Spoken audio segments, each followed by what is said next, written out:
Morning and welcome to Live Adult Religious Education, Sunday, March 30th. I'm Michael Haldis, and this is a ministry of both the Greek Orthodox Church of St. George in Bethesda, Maryland, and the Orthodox Christian Network. Our theme this year, for those that may be joining for the first time, has been Christ in the Old Testament. And today we're going to talk specifically about the burning bush, Passover, and Pascha, although I don't know that we'll get to Passover. Maybe we will, depending.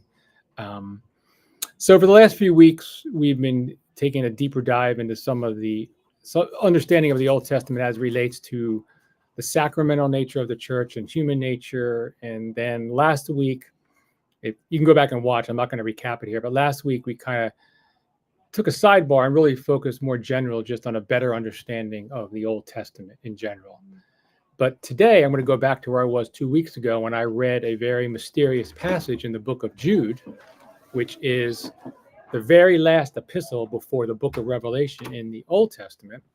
I'm going to read that again and use that as a starting point or launching point to discuss some things in the Old Testament, particularly in the book of Exodus, particularly around the burning bush, that hopefully will deepen our understanding of how we understand Christ in the Old Testament. So having said that, let me go back. This was 2 weeks ago I read this, but now this depends on your translation of what English version you're using.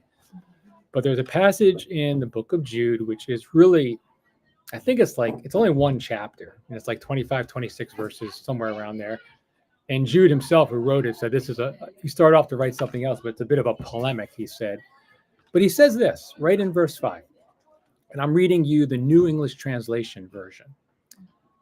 It says, "Now I desire to remind you, even though you've been fully informed of these facts once for all, that Jesus, having saved the people out of the land of Egypt, later destroyed those who do not believe." So he says Jesus did this. Now, the Orthodox Study Bible has the Lord, and other Bibles will say different things. But I should have written this down, but there are Holy Fathers that have quoted this and said Jesus, right? So if I don't know if that shocks your sensibilities, because those of you that know the Old Testament, maybe not people in this room, but a lot of people don't necessarily associate what went on with the Old Testament, Moses and the Exodus, with Christ as much as they'll think of God the Father. Okay? So this brings me to a question. Let's get to the burning bush. Having established that Jesus is there, what exactly, when Moses encountered the burning bush, what exactly did he see? And if your only basis is Charlton Heston, I'm going to tell you right now you're wrong. Well, he turned away. He didn't purposely look at it, right? I mean, he took his shoes off, and he heard the message, which was to deliver the Israelites from supposed slavery. But my understanding, please correct me if I'm wrong, of course, is that he didn't look at it because it was God, right? No, he did. He did look at it. He started out going towards it, Mm-hmm. and the voice said at that point, "You're not allowed to, because this place is a holy place. You must take off your shoes." So that burning light was the light of Christ at that point. Yeah. That's what I see. There's a whole lot going on there. That's correct. Yeah. So I'll read what's in the Orthodox Study Bible, and I'll read this. It's a brief passage, and then I'll read I'll paraphrase another translation, just to kind of set the stage. This is Exodus 3, chapter 3, verses 2 through 4. "And the angel of the Lord appeared to him in a flame of fire from the midst of the bush." Now, when you hear the angel of the Lord, that almost all the time means Christ, right? Okay, so he looked, Moses. So Moses looked, and behold, the bush was burning with fire, but the bush was not consumed. Then Moses said, "I will now turn aside and see this great sight, why the bush does not burn." So when the Lord saw that he turned aside to look, God called to him from the midst of the bush and said, "Moses, Moses." And then I won't read on. Some of the other language, instead of the midst of the bush, they'll say within the bush, right? So that's important, because something was going on in the bush. I mean, the Ten Commandments, I was being a little sarcastic about, they just show like a bush that's on fire. But there's other stuff going on. First of all, what kind of bush was it? Anybody know? Trivia question. They kept saying different names, but they never really came up with actually getting. Well, yeah, the Hebrew word, I can't pronounce it, senek. Anyway, it means thorn bush in Hebrew. So St. Clement of Alexandria said that regarded the unburned bush as an image of Christ, recalling the crown of thorns, right? And that's the other thing we talked about last week, and we've been talking all year. Our mindset is we're very pragmatically literal culturally a lot. So a lot of things, I think, if that's how you're conditioned, a lot of things that the Holy Father say can maybe appear to feel like a stretch for us. But we have to remember there's a whole different, as I was trying to talk about last week, there's a whole different way they saw things. And right now, if you're following some of the things that are going on in the Orthodox culture within America, there's a lot of literature, a lot of discussion, books, everything about reestablishing more of this metaphorical, symbolic understanding, sacramental understanding to reality. And as I said last week, using communion as a perfect example, we see the bread and wine on the spoon, but we believe it's something else. And it's being led by Orthodox, as far as I can tell, although other people are involved. There's this reinvigoration, if you will, of this nature of reality, that there's an invisible aspect to reality that post-enlightenment was discarded for so long. And so that's a good thing. But you have to be in that mindset to kind of hear some of these things. So we don't really know necessarily what bush. The Hebrew would indicate maybe it was a thorn bush. But so do you remember? So what else? So this is the beginning. He sees the bush. You guys remember what happened next? A lot of things happened next, but like immediately. We just don't take your shoes off. Right. Don't get close. Right. A voice. Heard the voice, and he said, Moses, Moses, I am the God of your father, the God of Abraham, the God of Isaac, the God of Jacob. Then Moses hid his face because he was afraid to look at God. So he's seeing something. Yeah. That happened also in the club, too. Yes. Yeah. But if you can't pronounce the name of God, you certainly can't start to say, well, God. Certainly you just cover your face. As we most beautifully see when we do pre-sanctified, when Father comes out and he's covered like this. Why was it holy ground? God said so. That's exactly right. So if God's everywhere present and fills all things, why isn't everything holy ground?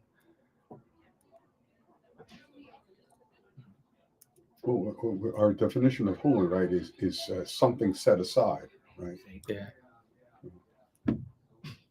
I'm just A special message he was getting. yeah, because that's where God chose to be. So automatically, it's just like I mean, I'm being somewhat facetious, but just trying to make a point. But we don't believe God literally turned himself into a burning bush, right?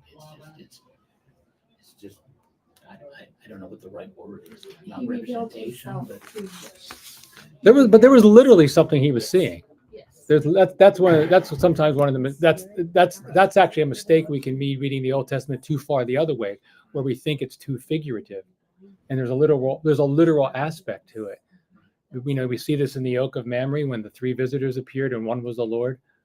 Like Abraham dined with beings, right? I mean, there is the language is when you study the original language and the context, you realize there is more of a literal aspect, because we have a way retrospectively to decide what's literal versus what's not literal, and we're very selective. So in reading and understanding the scriptures, you almost have to suspend all that and take it at face value. Literally take it at face value and understand what it's saying. So no, he's seeing something. He's definitely seeing something. He's seeing the bush. He's seeing the light. He's seeing the angel of the Lord. And a lot of things are going on here that are important to understand who Christ is. Because, as I've said many times this year, there's nothing in the Old Testament that isn't fulfilled in the New Testament, including who the Lord is and how we recognize him. Because remember, not everybody recognized who Christ was either. Only certain. So so I know most of you are fairly familiar with what's going on. So they have a dialogue, and then you remember when Moses asked the Lord.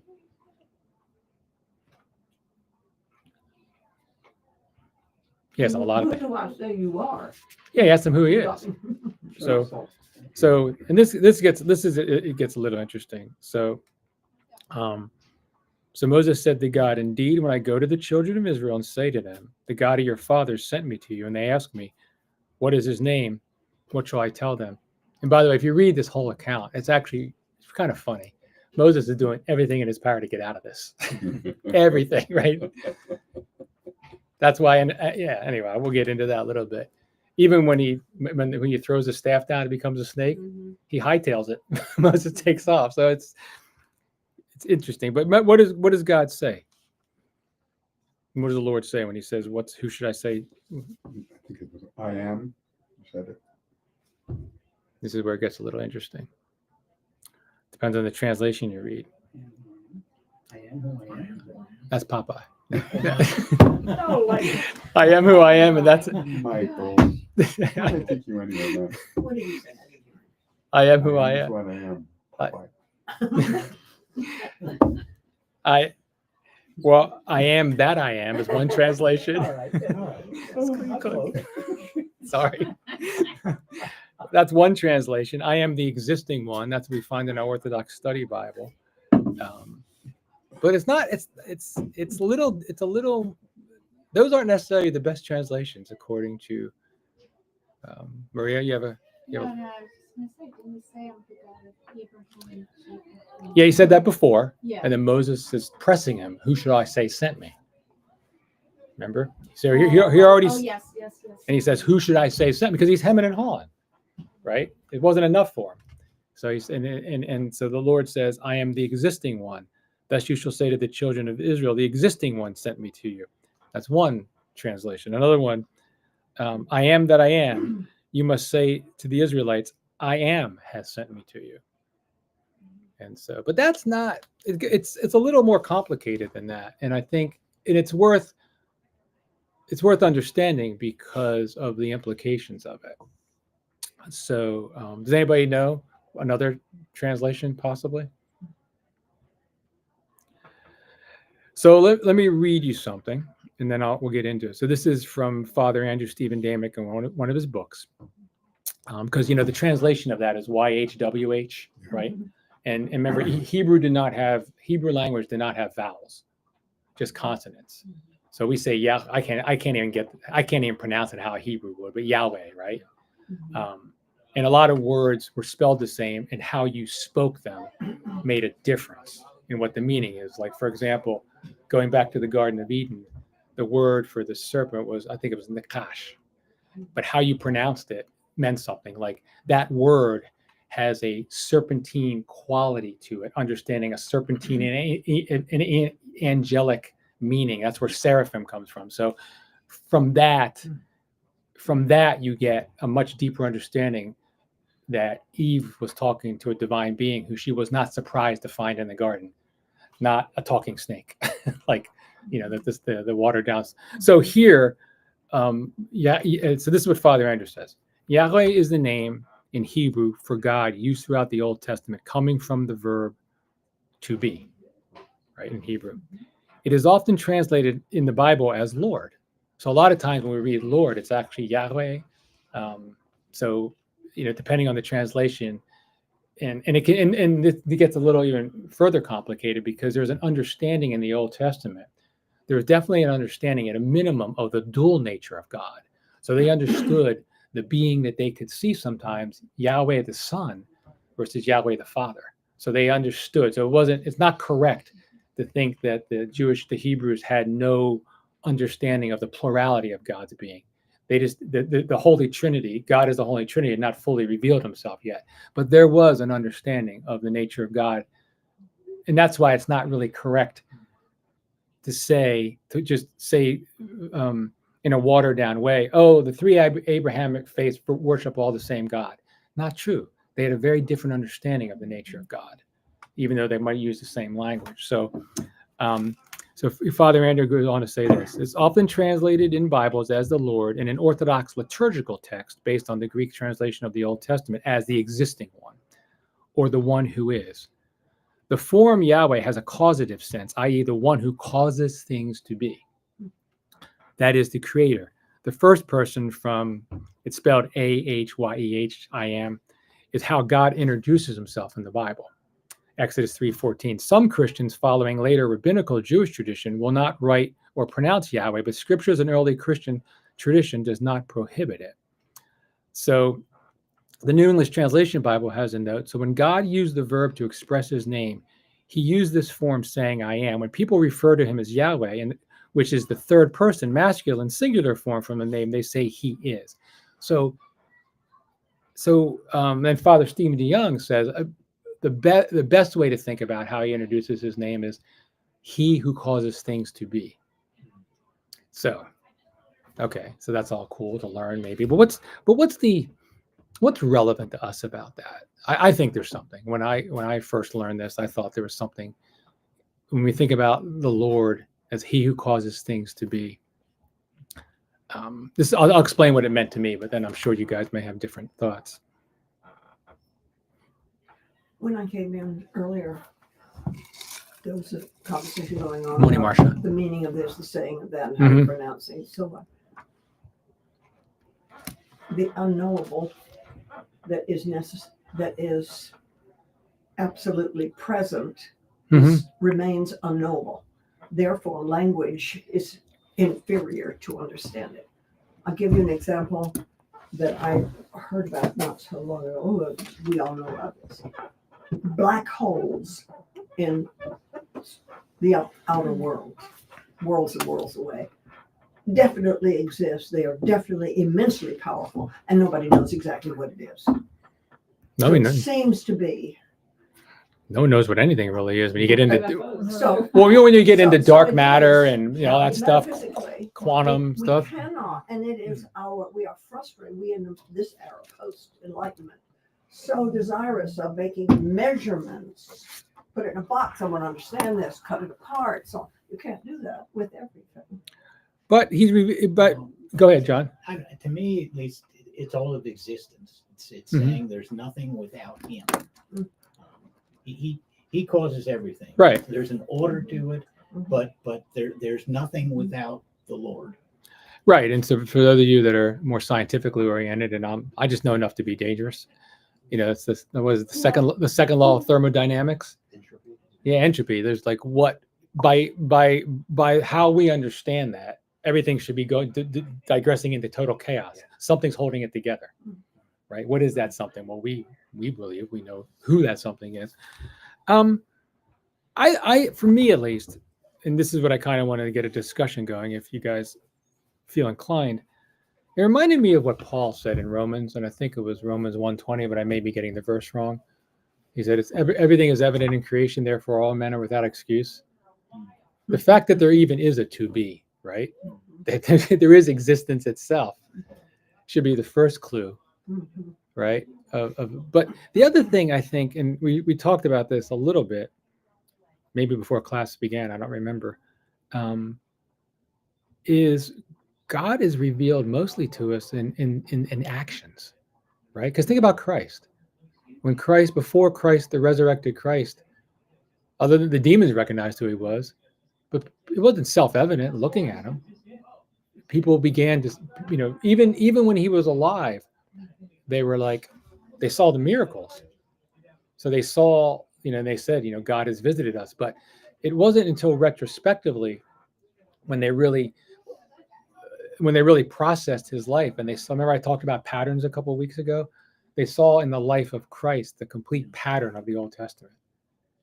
And that's because there was a bunch of different people claiming to be messiahs over the years. So why was it that the religions, Christianity sprung up around the truth of Christ? Well, he's God himself, but it was because of the totality of his life and his teaching and his actions is what set him apart. And within that, we talked about patterns. The complete what's going on in the Old Testament was fulfilled in the life of Christ. That's why he said, I've come to fulfill the law, not abolish it. He's the fulfillment. And we see in things like this, the burning bush and other things, these are types of Christ, types of foreshadowing, precursors to the full revelation of God in Christ himself. But I think, to me, it's always God is revealed in his actions. Yeah, I mean, Right. the four Gospels, right, are essentially about, say, 3 years of Jesus. They're about his ministry. Mhm. There are other things in them, like Luke, about his birth and things like that. But I don't know the exact percentage, but let's say 95% is about his life and briefly about his death, right? Yeah.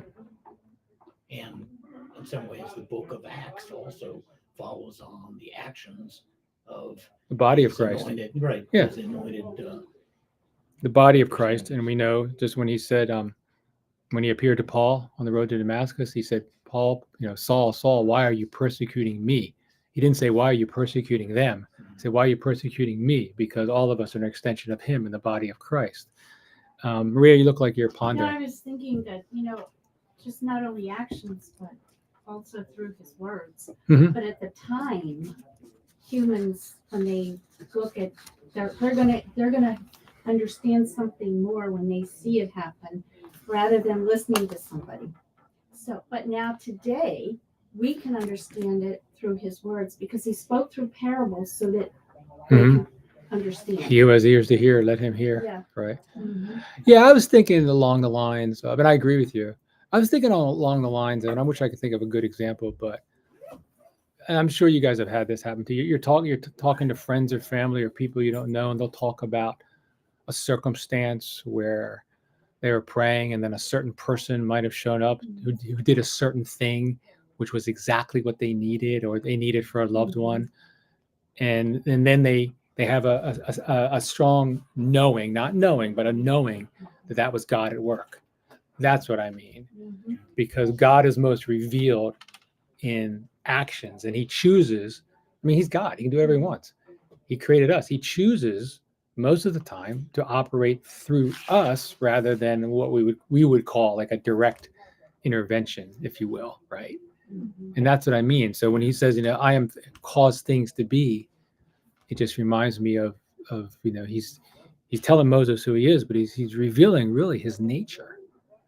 And so I don't know whether you want to take the discussion in this direction, but I always whatever. sort of equate the burning bush in terms of a new equivalent with Mary. Absolutely. Mary is seen as so many. That's the next direction. So many icons and Mhm. things as and they're both.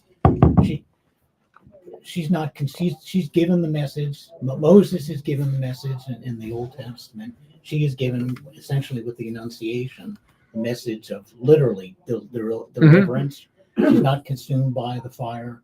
And again, she's sort of maybe more so than Abraham, Moses, or whoever is the shining example of someone who is able to. She's not divine. She has free will like the rest of us, but she never wavers in that notion. Yeah, no, absolutely. That is actually the next direction, because that's not as commonly known.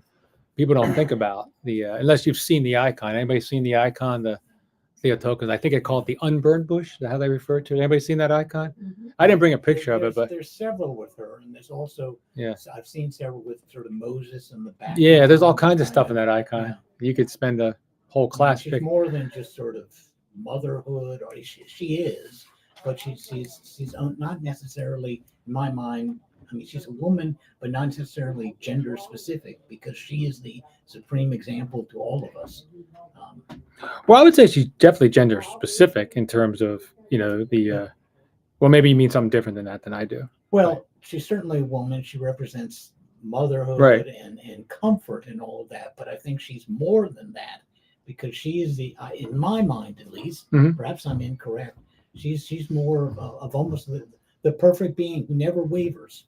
Okay? Oh, right. Well, she's our ultimate. greatest saint. Right. She's our We greatest talked saint. about Yeah. the Old Testament. I see what you being mean, a book of good people, but oftentimes failure, even with Abraham, sometimes even with Moses. She never fails. She never wavers. Yeah, she's our greatest example. Right. So whether you're a man or a woman, I think that's what you're getting That's at. what I You look to her as the ultimate saint who did the will. Definitely a woman. Involved, Yeah, I just but I didn't sort of more than that. absolutely. So has anybody ever heard? So you're absolutely right. So there's a deep connection in our tradition and our theology to the burning bush and Theotokos.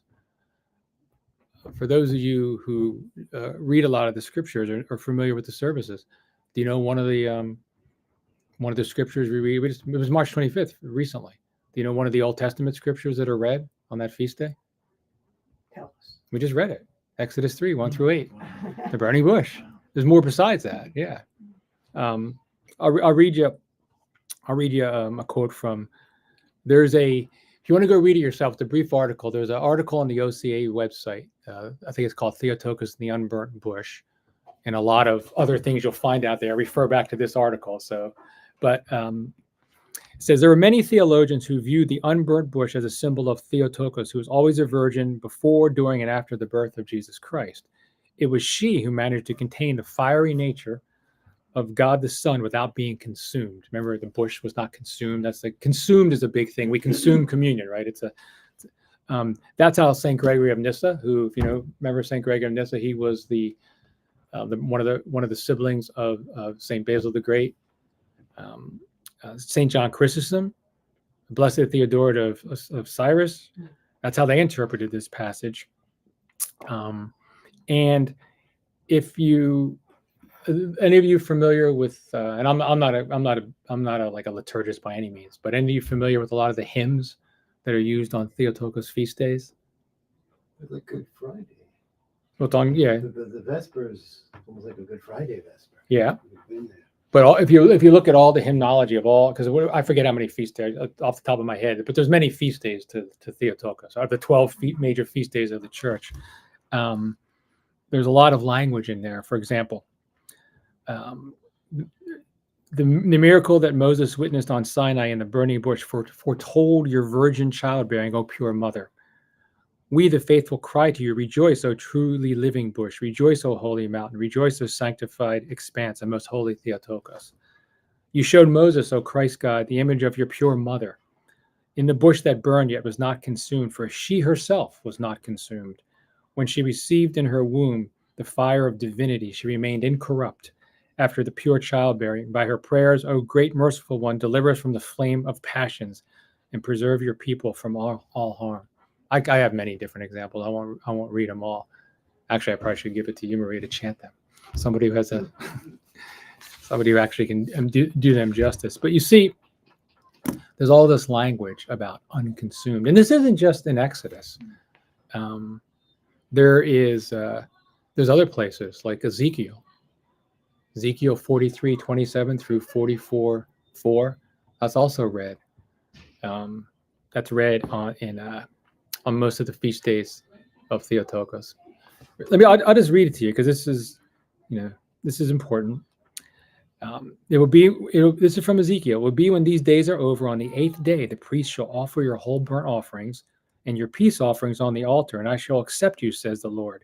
Then he brought me back to the outer gate of the sanctuary that faces towards the east, but it was shut. The Lord said to me, the gates shall be shut, it shall not be opened, and no man shall pass through it, because the Lord of God of Israel will enter by it. Therefore it shall be shut. That's a prophecy of the virgin birth and Theotokos. That was understood. If you look at your Orthodox Study Bible notes, that was understood by John Calvin and many other Protestants, that particular passage. Now, if you're just reading that with no knowledge, you're thinking it reads like about a shut gate, right? But I'm saying, so this is the level of spiritual scrutiny the Holy Fathers put on the scriptures after the resurrection of Christ, right? As they understood now, starting with Paul and Peter and the epistle writers, to look back and try to understand the Old Testament through the life, death, and resurrection of Christ and everything associated with it. And admittedly, sometimes it's really hard to see that in the Old Testament. It's opaque.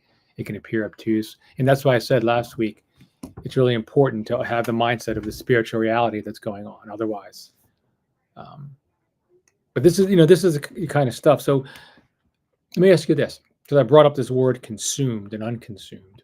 Why do we use that language so much? Why does it make a point that she was, the bush was unconsumed, the bush that was holy ground, Theotokos, remained unconsumed? Eternality. Hmm? Eternality. Eternality? Yeah, to an extent, yes. Something about it. Something about Sinless. it's. You've heard death by holiness. Anybody ever heard that term? Death by holiness. 2 Corinthians 4:6. Here's how the English reads: For it is God who commanded light to shine out of darkness. Out of darkness, not into darkness, out of darkness. So what does that tell you about darkness? What happened in Genesis? Created out of darkness. Who created and is in control of darkness? God, right. We use light and dark symbolically to mean good and evil, but there's this is important. So I don't have the passage in front of me, but when the first time the 10 Commandments were being given to Moses, the mountain was surrounded by a dark cloud because the light of God had descended upon the mountain. That's how the language reads. So if the light is God, why is there the dark? We're being protected from God's holiness because of our sin. To approach God in sin is to die, right? So God uses the darkness to protect us. In his mercy and grace, he lets us work through our darkness to get to his light. And there's been, this transfiguration was a special grace given to Peter, James, and John to see the uncreated light of the Lord that appeared in the burning bush, right? And actually, I did have the passage here. I'll just read it real quick. So I don't mean it's condescending. I'm assuming most of you aren't super familiar with the Old Testament. At least, even if you read stuff, committed it to memory. I mean, it's hard. I don't remember the whole Old Testament. So it was on the third day in the morning, there were thundering and lightnings and a dark cloud on Mount Sinai, and the sound of the trumpet was very loud, and all the people in the camp trembled. And Moses brought the people out of the camp to meet with God, and they stood at the foot of the mountain. Now Mount Sinai was completely enveloped in smoke because God descended upon it in a fire. So, and so we're being protected. God's mercy and grace, whatever time he allots us on this planet, he is trying to guide us to, based on whatever circumstances he permits us, he's trying to move us towards holiness.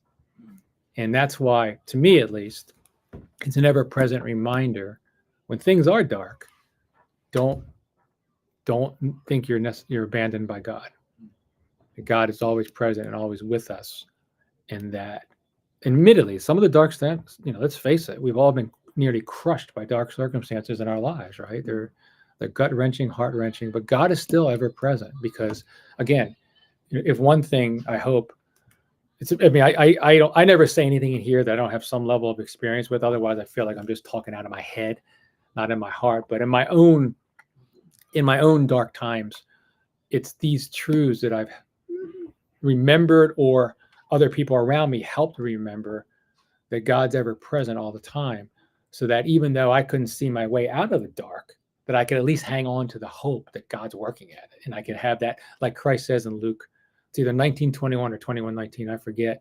By your patience, you will possess your soul. You will find your life by your perseverance.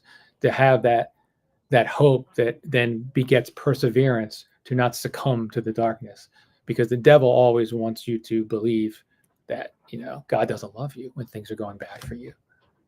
That's that kind of thing. And so we see here, but at the same time, we holiness by its nature cannot tolerate sin. So God protects us from himself, protects us from that. And that's why sometimes there's been, if I'd prepared better, I would have used some examples from lives of the Holy Fathers where they understood examples where they themselves were fleeing from God's presence because they knew. Here's a good example. Peter. When Peter, remember, he hit the lottery with Jesus, all the fish were in the boat. He said, "Away from me, Lord, I'm a sinner." He knew right away Most of us would be like, cool, I got to connect with this guy. He's about to make me rich. Prosperity gospel. Jesus wants me rich. Everybody knows that. So, huh? Yeah, biblical networking, right? All that stuff. Biblical finance. The Lord wants me to. That really bothers me, that kind of thing, because I was reminded recently. And this is a bit of a tangent, but I was reminded in preparing these lessons that as we orient ourselves understanding the Old Testament, I was reminded of things like, it's so easy to think you're a pretty decent person, and then you remember like was it St. Basil or St. John Chrysostom, maybe both, said, if you have something and your brother doesn't, and you don't give it to them, you're stealing, because all things are the Lord's. And I was thinking of the commandment, thou shalt not steal. That's not, that doesn't mean just taking from somebody. That means if I have 3 pairs of shoes and you have none, and I don't give you a pair, I'm stealing. Right. And so, in a sense, we all do, because we all have more than we need. But yet God in his mercy still loves us and guides us despite our sin, right? Despite our sin that we don't even think we're sinning. That kind of thing. So, what's that? I heard, You had to go to the shoes, huh?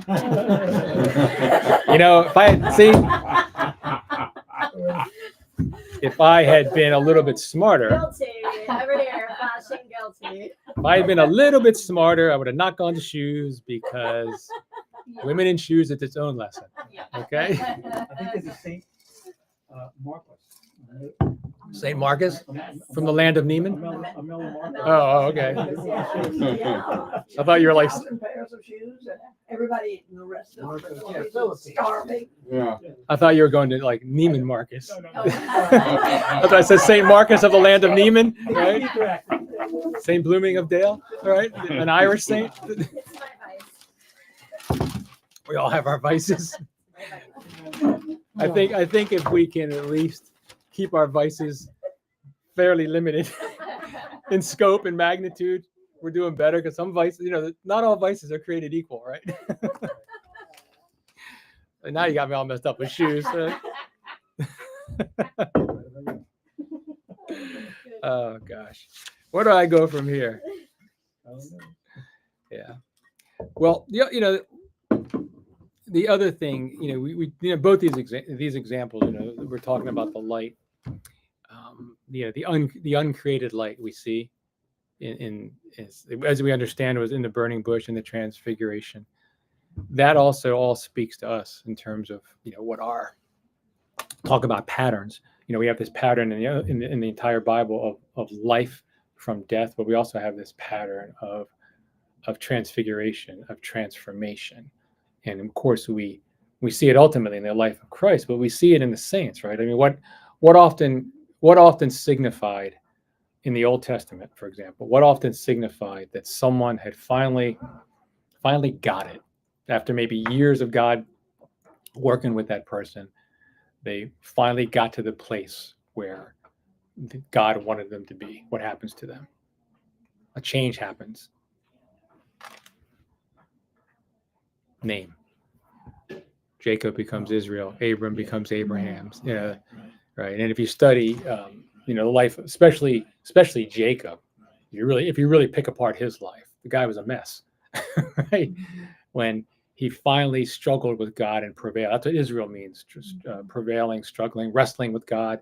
Because God actually, that's another thing. God encourages us to wrestle with Him. Just read the Psalms, right? In this journey we have, it's He encourages it. It's not disrespectful or blasphemous to wrestle with the Lord, because that's part of the understanding. That's why you see, if you're Nikki Flanders does the Psalms reading with a lot of us, and if you're doing that, you read the Psalms. I think we go through them twice in a Lenten season. There's a lot of range in the Psalms, from praise to anger to sadness to joy, sometimes in the same psalm, right? But that's part of the struggle and the transformation and the transfiguration that we all are tasked to go through.